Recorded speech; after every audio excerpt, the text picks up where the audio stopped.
I was driving across the country with my mom and sister, back when I was 16 and my sister was 20. It was late, but we were still well rested and alert. We were driving along an interstate and needed gas and a bathroom break, so we stopped at the only rest stop we saw in 100 miles. There was a van full of teenagers on a road trip at the gas station, as well as a small gray car parked at the pump in front of us, with two young men standing still outside of it.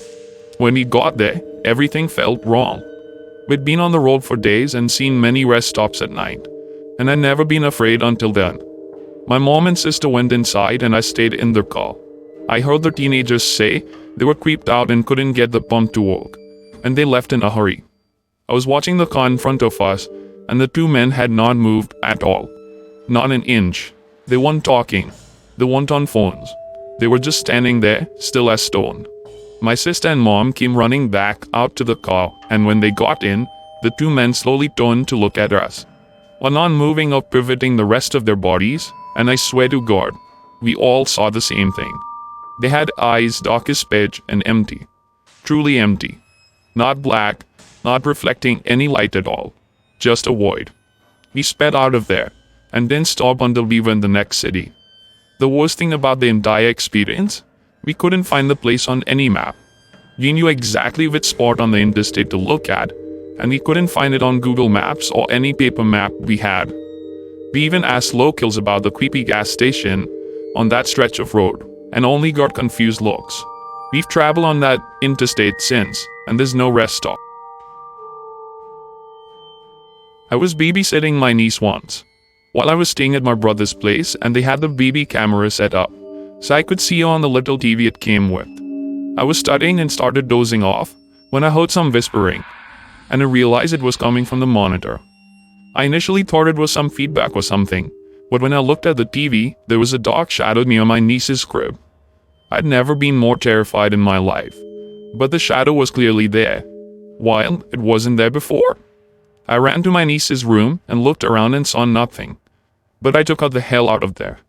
I went back to the TV and the shadow was clearly gone. I told my brother what happened, and he pulled me aside and told me not to mention it to my sister-in-law because she would freak out. But he had seen that same thing several times now, with the same whispering. They stayed in that house for about 4 more years, and when my niece was just learning to talk, she would tell her mom about a special friend. To this day, it scares the hell out of me. When they moved out, my brother told me my niece had become very sad because she would miss her friend. Her mom would tell her she could bring him along, but all she would say was that he couldn't leave the house. We have never to this day told her about that damn shadow, and she never saw it.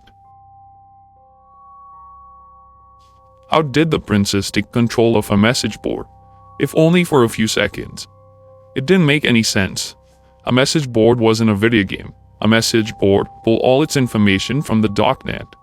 The princess was already inhabiting a game at the same time. All the rules we thought we knew, all the things we thought kept us safe, had failed us. Could she have done this at any time? Could she do it again? Were there any real limits to what she was capable of? We looked through all the data we'd collected. We tried to find some common thread we'd been missing. There must have been some way we could have known. There had to be more answers than what we were seeing, and they were. We finally realized the truth. It was so obvious. The princess had been on a message board the whole time. She was on every page. She was on every forum list. She'd been staring at us, watching us for years, and we never even saw it. She was the banner at the top of the forum.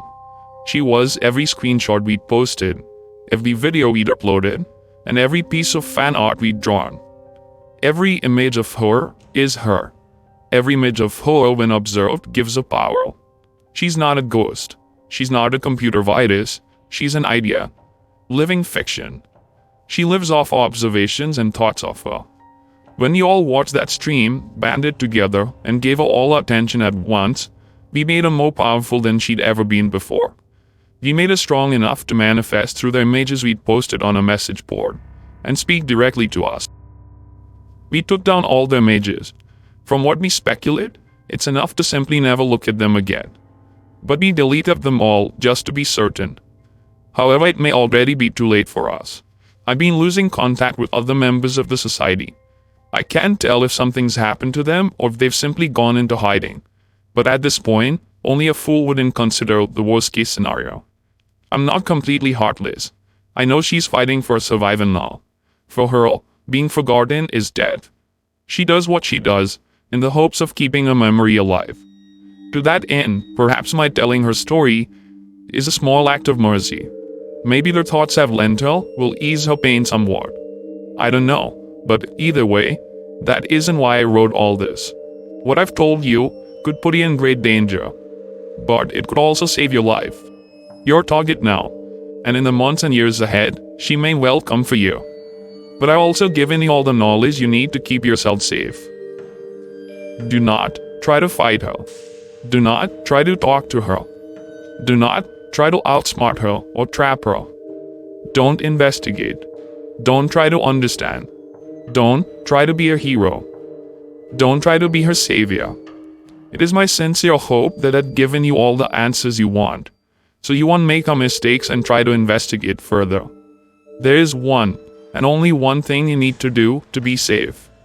If you see her, turn off the game.